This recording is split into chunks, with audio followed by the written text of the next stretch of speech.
Coming up next on the Jeff Crilley Show, you're going to meet the author of this best-selling book. It's From Cinderella to CEO, Her Fairy Tale Life, just ahead.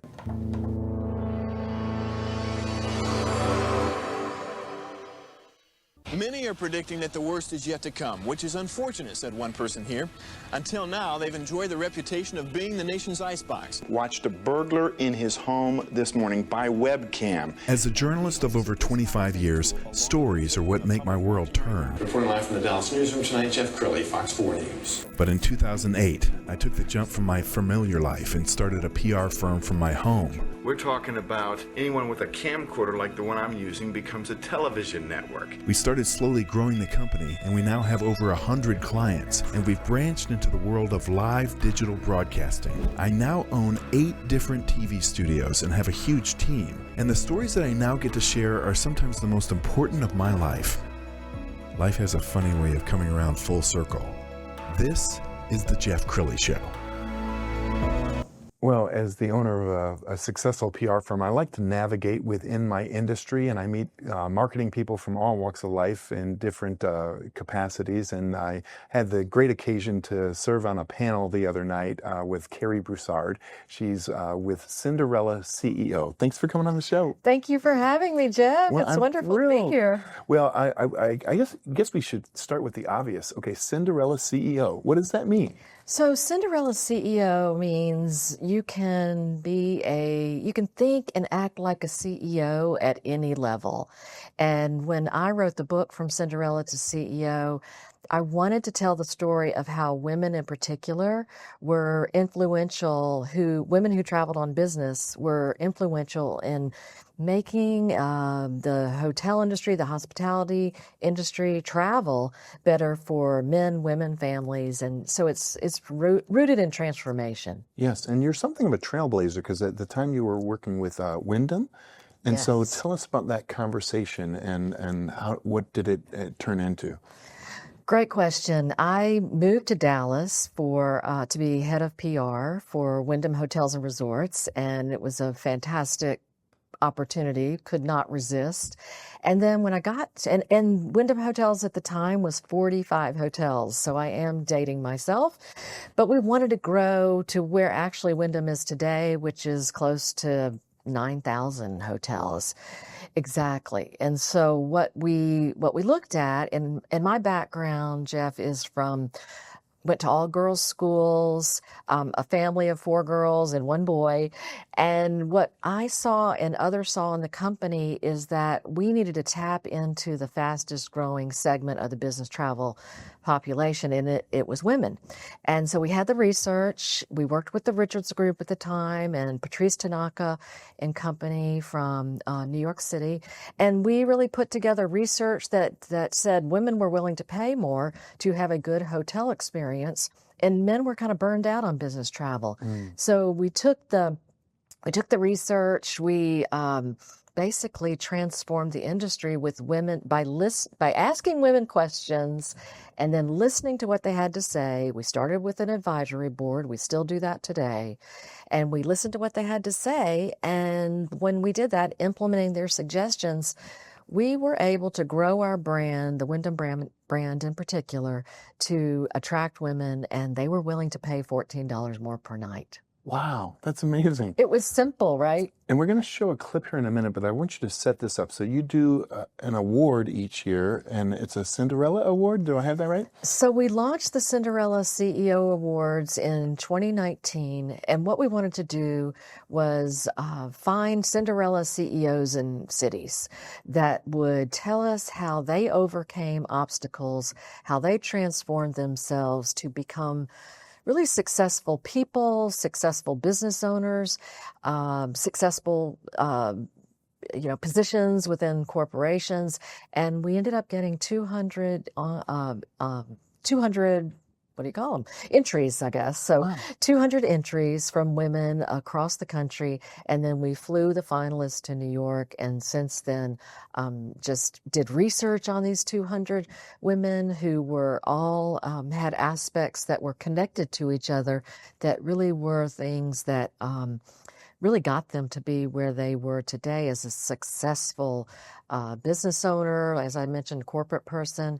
And we build relationships, we want professional development, and we really need mentors. And that was something that we took those three aspects of what they told us and turned it into the C2CEO Institute, where we offer learning courses and also coaching and mastermind groups. Outstanding. Okay, I mentioned that video. Let's go ahead and roll it now. When women share their stories, there is power in that. Once upon a time, women were told only of our limitations, but we knew we could go from Cinderella to CEO. We demanded equal pay for equal work, and that we be rulers of our bodies and our minds. The future is more inclusive. It does not tell one type of story. The future will not blame the victim for opening her mouth or praise those who tried to close it. The future will not walk backwards into the past. Looking at the reflection of all, we reflect each other's grace and kindness. As we empower each other, we lift others up. So bridges may be built and link us all as sisters and brothers. The real life stories are the ones that we can all relate to. And to know that there is no reason somebody can't be a Cinderella to CEO at any level.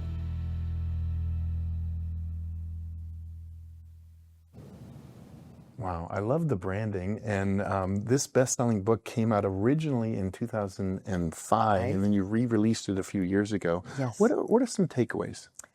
Great question. I really wanted to have a way to base the lessons of fairy tales in such a way so that if you're in a situation in the workplace in particular, because the idea is if you are in a situation at your office or with a client, and all of a sudden, let's say you feel like this person's treating me like a big bad wolf. Well, if you look at the lessons in the book, if you're surrounding yourself with supporters, if you are confident in preparation of how you are working within your job or within a client situation, there are a series of lessons of, hey, the big bad wolves are always going to be out there. Mm-hmm. So if we surround ourselves with good people, we have good intentions. This is really the lessons of fairy tales overall. It's not about seeking revenge. Again, if your favorite fairy tale, if you go back and look at it, some people are kind of scared about the Cinderella story because the ugly stepsisters can be kind of bad. But ugly stepsister, I mean, I don't want to call them ugly stepsisters because some days I get up and I feel like an ugly duckling. And, every ugly duckling has the opportunity to turn into a swan. Absolutely. And so we say swim with the swans and use the different fairy tales to help you feel stronger at work and in your relationships. I love that. Let's go ahead and put the book cover on the screen so people can get a sense of this. And I love your graphics. I know you're a big fan of mentorship and mentees. So talk about the importance of lifting as you climb. I think lifting as you climb lifting others up is really the only way to grow your business, to have a purpose of why you're actually in business in the first place. If you look at Jeff's business, I know, you brought your daughter into the business. You've brought so many talented people in. I have done that as well because I don't know everything. I learned a lot through my work in the hospitality industry and other industries as well, and communications. Throughout, I was in government. I have been a nonprofit, and I love building relationships and staying in touch with people. And I think lifting others up is just standard operating procedure. Love it. We're going to put your website up, and as we scroll down the website, talk about the clients. You've branched out beyond hospitality, and we can see some of your client relationships there on the screen. Yeah. What's an ideal client look like for you? An ideal client for me is basically using my experience in the industries I've worked in, as I mentioned, and taking it into a corporation or a company organization and working on the internal communications, everything from the newsletters to the standard operating procedures, SOPs. If you're going to launch a program, we love being able to put together programs like I did at Wyndham. Our program was called Women on Their Way. And the Women on Their Way program lasted for many, many years. I ended up leaving Dallas, moving to New Jersey, and implementing Women on Their Way in the New Jersey area and then internationally. Our favorite client now, we have developed a program called Opening Doors Together. And Opening Doors Together is really based around inclusivity and diversity. It is in hospitality. Opening doors together, it means you're going to help somebody move up. You're going to lift somebody else up. But you're also opening doors, welcoming customers through your doors, and just making people feel comfortable, bringing their full selves to work. Outstanding. Well, I mentioned off at the top of the show that we had a chance to be on a panel together, and I want to put a picture up on the screen. So we made a big announcement a few days ago. Why don't you share? Jeff, you were so helpful in moderating our first panel for the DFW Press and Media Club and the Dallas-Fort Worth Press and Media Club. You can go to dfwpressandmediaclub.com or .org.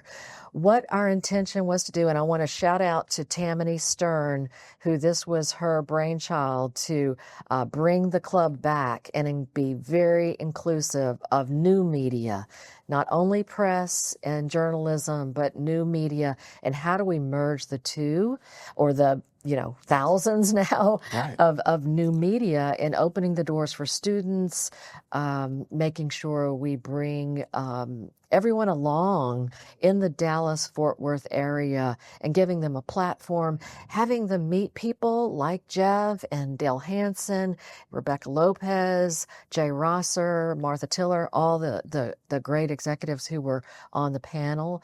And iHeartRadio was also represented on the panel. So we're real excited about doing this. What an amazing event, too. I think the RSVPs were 80, but it looked like there was 100 people in that room. I think so. I think people brought people with them. I think we had probably 100 people. And we really, it was sort of a shoestring effort to launch it. So we feel like as we have a structure in place and we're building membership now, we'll put the board together. You've agreed to be on the advisory board. Yay, Jeff. Thank you. So thank you very much. We're going to pull up the DFW Press and Media Club website. And as we scroll down the website, let's talk about the new media. So new media is bloggers. New media is influencers. New media is podcasters. And I was a part of the press club 15 years ago, and that was before podcasting was even a thing. It was before. It's changed. I mean, the whole landscape has changed, hasn't it? It has totally changed. And I think we're all on one level thinking, oh my gosh, it's changed so much. And that's sort of what the issue was with the last press club. That was what our press club was in the Dallas area. I was president of that club. I was treasurer of that club when I moved back to Dallas. As I mentioned, I lived in New Jersey and New York. But when I moved back to Dallas, we had a really strong club, but there was, I guess, discussion about really who should be members. And now my philosophy is we won't, as a club, agree on everything, but we will share the same values of truth, integrity, and excellence in communications. And that's really what we want to strive for is, hey, if you have a platform and we can be helpful in helping you grow your business, and just connecting you, networking with other people. I know Jeff is a big proponent of that. I think we're going to do it. All right, Cary, we're almost out of time. So final thoughts. What would you like to leave people with? I guess I would like to leave people with, there is a lot of turmoil in the world right now, but human connections, getting together in person. I think that will be one of the main aspects of the DFW Press and Media Club. We want to bring people together in person. We will also connect virtually, but the human connections, whether you can do that in person, online, we want that to be the foundation of how we build the club. Outstanding. You've been an amazing guest. We're going to end with the website, which is CinderellaCEO.com. The great Cary Broussard. Thanks for coming on the show. Thank you, Jeff. That's it for now. We'll see you next time.